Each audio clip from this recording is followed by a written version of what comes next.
Hi, this is Dr. Seymour Kern. I have here a interesting invention that I developed when I was a medical student, and I didn't want to touch the mascara, on the eyelids from pretty ladies, so I decided to make something that I wouldn't have to touch directly. So it's called the OCUCEPT eye fornixscope, and the way it works is very simple.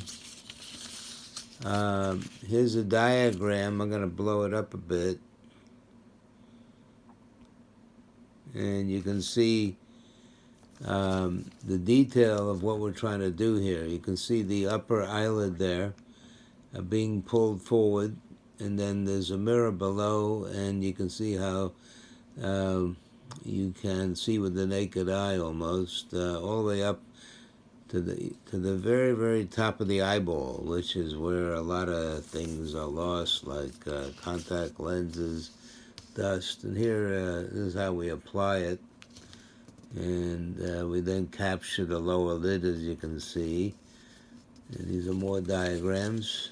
And basically it's called the OCUCEPT eye fornixscope. And here is the instrument in the flesh.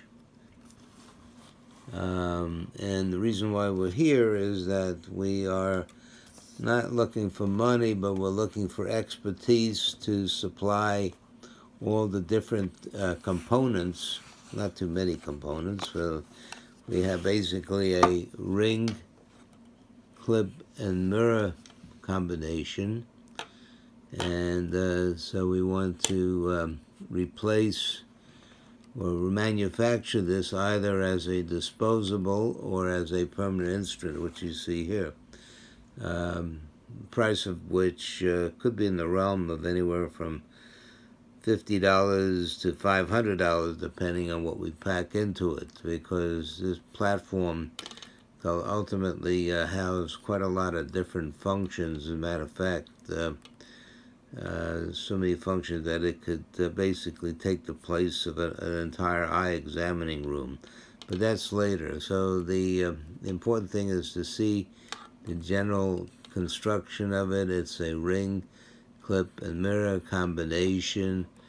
And so when the doctor applies it, the patient is on the left side, and you just put it against the eyeball. And the way to do it, you can see how it changes angle as you put it onto the onto the upper eyelid. So as you know, when you get something in your eye, most doctors today who don't have this tool, they'll not be able to see all the way up to the tippy top. So it's an area that's never been seen before, and all because of a pretty lady, pretty ladies coming to my eye clinic with a lot of mascara, and I didn't want to touch their eyes, so I developed something where I don't have to pinch the upper eyelid. And another thing we found out is that the upper eyelid is totally insensitive to pressure or pain. And so if you vertically, and it's important, vertically pinch the upper eyelid skin and squeeze real hard, you won't even feel it. And this is something a lot of people didn't know about until much later. So there you have it. That's called the OCUCEPT eye fornixscope, and I'll show you again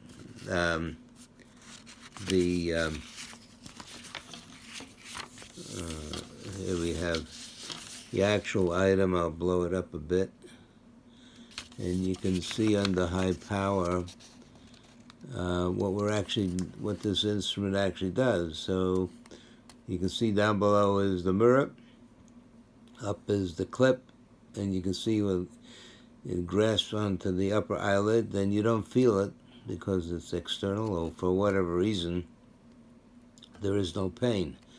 And so that's the actual inner workings. And again, this is how instructions of how you put it on. And in the examining room, this is used with a slit lamp microscope. It's something that optometrists and eye surgeons would love to have. So can you imagine, after all these years, this is the first time in all of creation that an instrument as simple as this can do so much. Nobody's ever thought about it. And so I need to have a crew of mechanical engineers to redesign all the molds and all the tooling, that we can crank them out either as a disposable or as a permanent instrument, which you see here. So again, let me just show you what the instrument looks like. Called the OCUCEPT eye fornixscope. Let me reduce the magnification so you can see it better. And so that's what it is. It's a simple ring clip and mirror combination.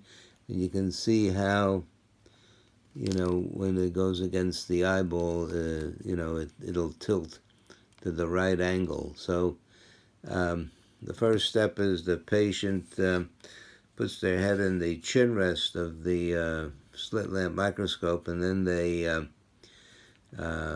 once the ring is firmly around the orbit, the eye, then this is when you apply the clip. So in another video that's coming up, we'll actually show you how it works on a patient.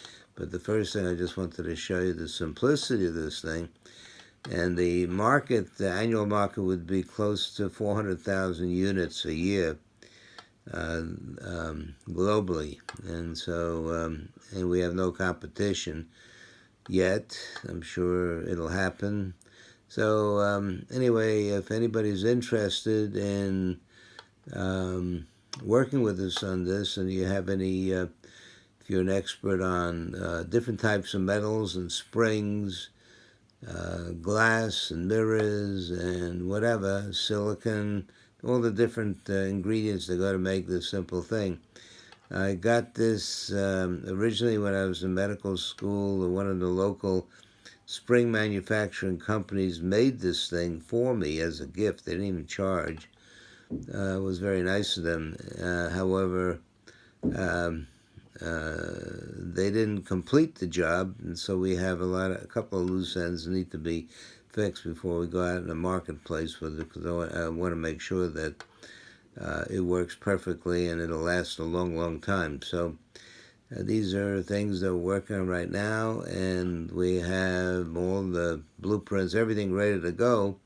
So we need to have somebody that can help us put it all together and be part of the team. Anyway, again, that's the OCUCEPT, which is OCUCEPT.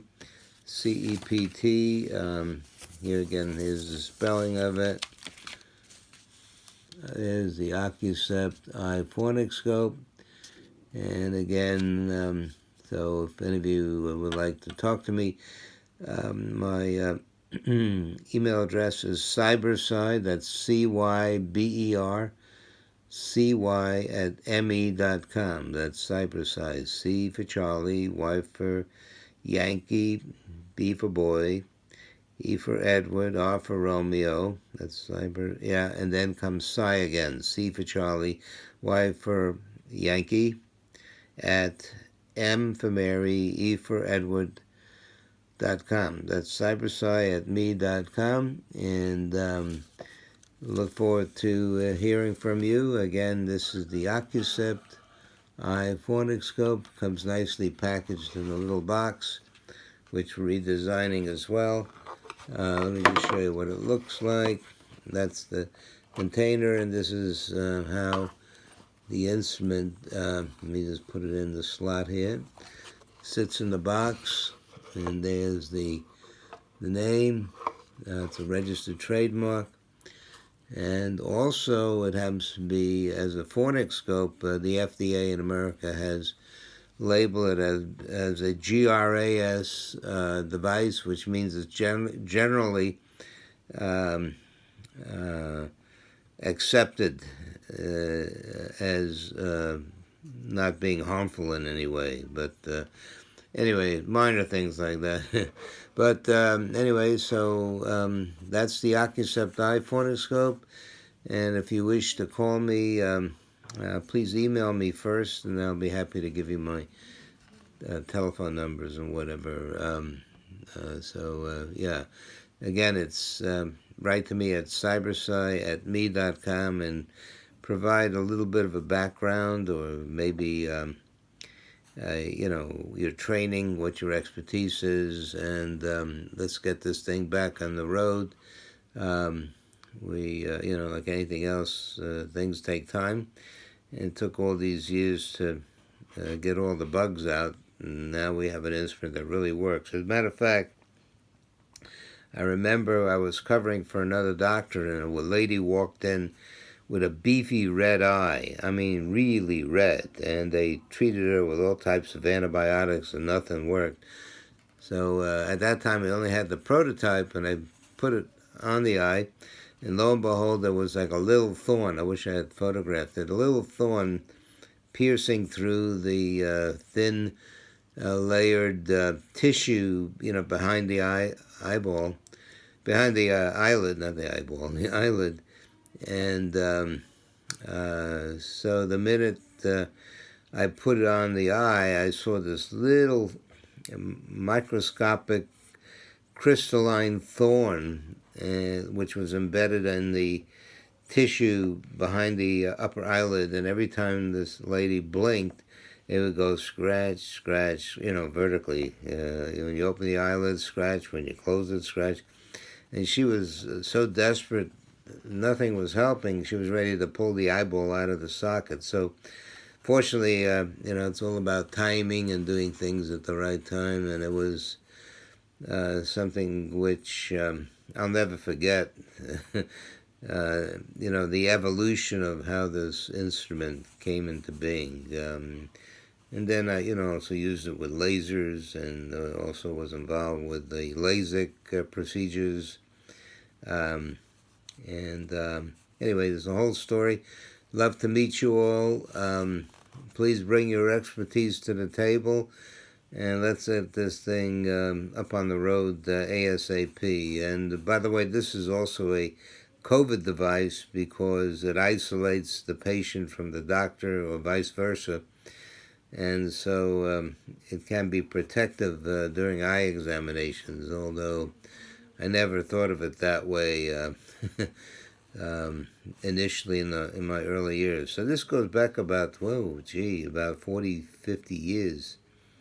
And so I wrote a book on low noise thinking. And so this is basically a byproduct of the mind, and how by clarifying the mind with low noise, it's basically allowed me to think my way through this, solving this problem.